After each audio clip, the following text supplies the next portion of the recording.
আজকে আপনারা জানেন কিছুক্ষণ আগে পঞ্চদশ সংশোধনী মামলার রায় দেয়া শেষ হলো এবং রায়ের ব্যাপারে আমরা খুবই খুশি, কারণ পঞ্চদশ সংশোধনীর মাধ্যমে বাংলাদেশকে যে একটা কর্তৃত্ববাদী শাসন ব্যবস্থার দিকে নিয়ে যাওয়া হয়েছিল সেটার আমরা বলবো সেটার অবসানের ক্ষেত্রে আজকে একটা গুরুত্বপূর্ণ মাইলফলক আমরা অর্জন করলাম। আমাদের আরও কাজ আছে সেটা অর্জন করার ক্ষেত্রে, তবে আজকে একটা গুরুত্বপূর্ণ মাইলফলক অর্জন করলাম। এবং আপনারা জানেন দেশের কর্তৃত্ববাদী সরকার ব্যবস্থা প্রতিষ্ঠার ক্ষেত্রে অন্যতম ভূমিকা পালন করেছে তত্ত্বাবধায়ক সরকার ব্যবস্থা বাতিল করা, এবং পঞ্চদশ সংশোধনীর মাধ্যমে তত্ত্বাবধায়ক সরকার ব্যবস্থা বাতিল করার ফলে একতরফা নির্বাচনের মাধ্যমে জনগণ সরকারের জবাবদিহিতার প্রয়োজনীয়তা সম্পূর্ণভাবে ধ্বংস করা হয়েছিল এবং এর মাধ্যমে নির্বাচন ব্যবস্থাকেও সম্পূর্ণভাবে ধ্বংস করা হয়েছিল। এবং যেহেতু নির্বাচন ব্যবস্থা ধ্বংস করা হয়েছিল তার ফলেই দেশে কর্তৃত্ববাদী ব্যবস্থা চালু হয়েছিল। এবং আজকে এই যে কর্তৃত্ববাদী ব্যবস্থা চালু হওয়ার যে সূচনা তত্ত্বাবধায়ক সরকার ব্যবস্থা বাতিলের মাধ্যমে, সেই তত্ত্বাবধায়ক সরকার ব্যবস্থা বাতিলকে অবৈধ ঘোষণা করা হলো এবং তত্ত্বাবধায়ক সরকার ব্যবস্থা বাতিলকে শুধু অবৈধই নয়, মাননীয় আদালত বললেন যে তত্ত্বাবধায়ক ব্যবস্থা বাংলাদেশ সংবিধানের মূল কাঠামোরও একটা অংশ।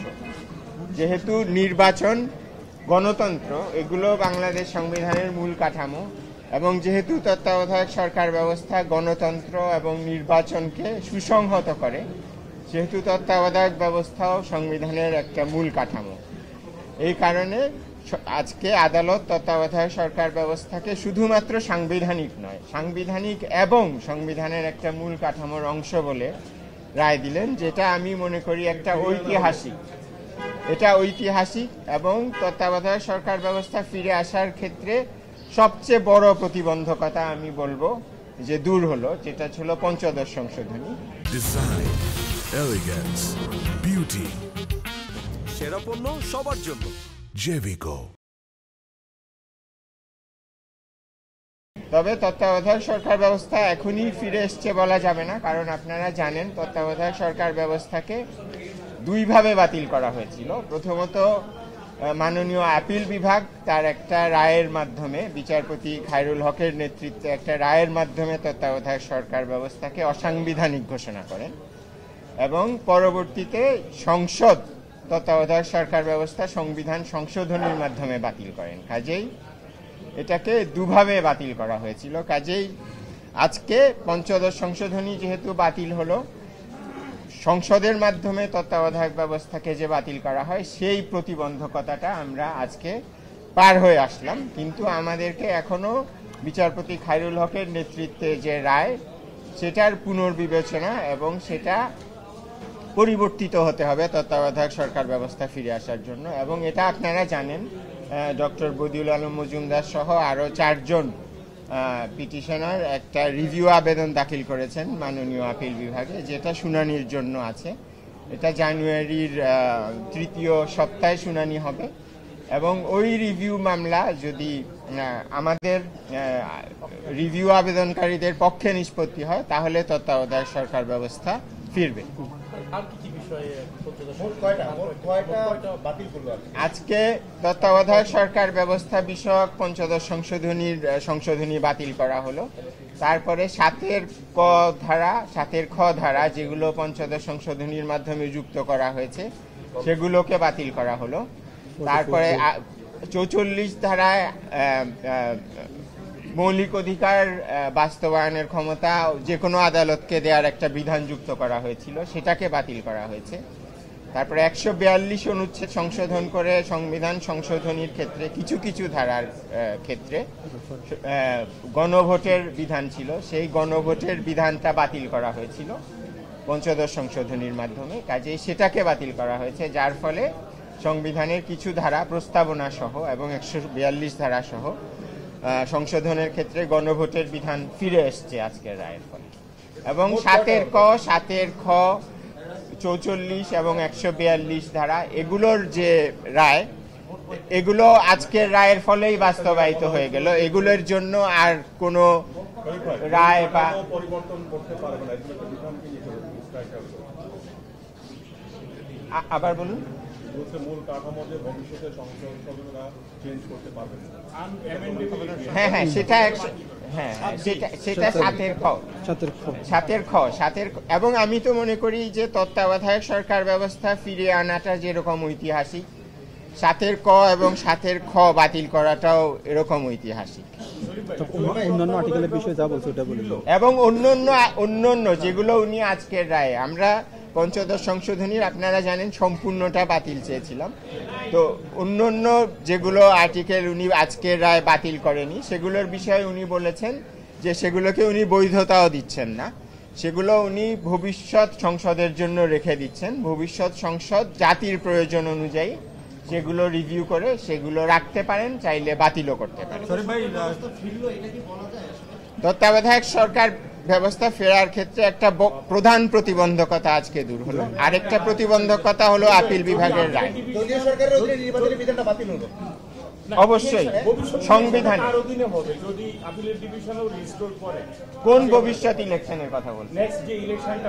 এরপরে যে ইলেকশনটা হবে এটা বর্তমান অন্তর্বর্তীকালীন সরকারের অধীনে হবে, যেটা প্রফেসর মোহাম্মদ ইউনূসের অধীন অন্তর্বর্তীকালীন সরকারের অধীনে হবে। এখানে আরো একটা বিষয় আপনাকে বলি, আপনাদেরকে পরিষ্কার করা উচিত, এবং এটা আমি আগেও একবার বলেছিলাম যে আজকের রায়ের মাধ্যমে তো সংবিধানের মধ্যে পঞ্চদশ তত্ত্বাবধায়ক ব্যবস্থা ফিরে এলো একরকম, কিন্তু এটা আবার আপিল বিভাগের রায়েরও একটা বিষয়বস্তু, এবং আপিল বিভাগের রায় হয়ে গেলে তত্ত্বাবধায়ক সরকার ব্যবস্থা পুরোপুরি সংবিধানে ফিরে আসবে।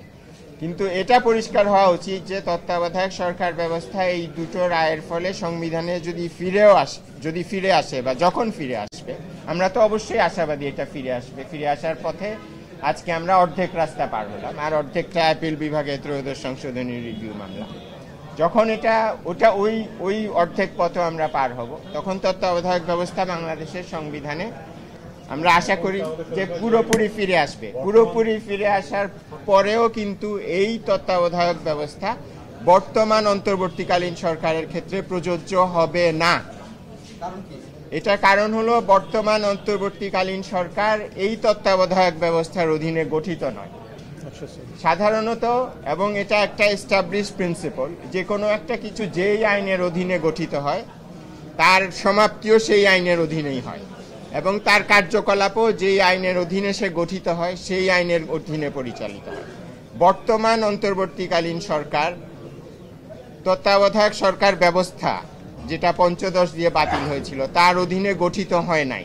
এটা গঠিত হয়েছে প্রধানমন্ত্রী পালিয়ে যাওয়ার ফলে বাংলাদেশে যে গভীর সাংবিধানিক শূন্যতা সৃষ্টি হয়েছিল সেই সাংবিধানিক শূন্যতা পূরণের জন্য, এবং সেই পরিপ্রেক্ষিতে আমাদের আপিল বিভাগ আমাদের রাষ্ট্রপতি আপিল বিভাগের কাছ থেকে সংবিধানের 106 অনুচ্ছেদে একটি মতামত চান, যেটা একটা সংবিধানের ধারা, এবং তখন আপিল বিভাগ মতামত দেন যে দেশে এই সাংবিধানিক শূন্যতা পূরণকল্পে এবং দেশের সিকিউরিটি নিরাপত্তা, জনগণের নিরাপত্তা, অর্থনৈতিক নিরাপত্তা নিশ্চিত করার জন্যে প্রেসিডেন্ট একটা অন্তর্বর্তীকালীন সরকার গঠন করতে পারে।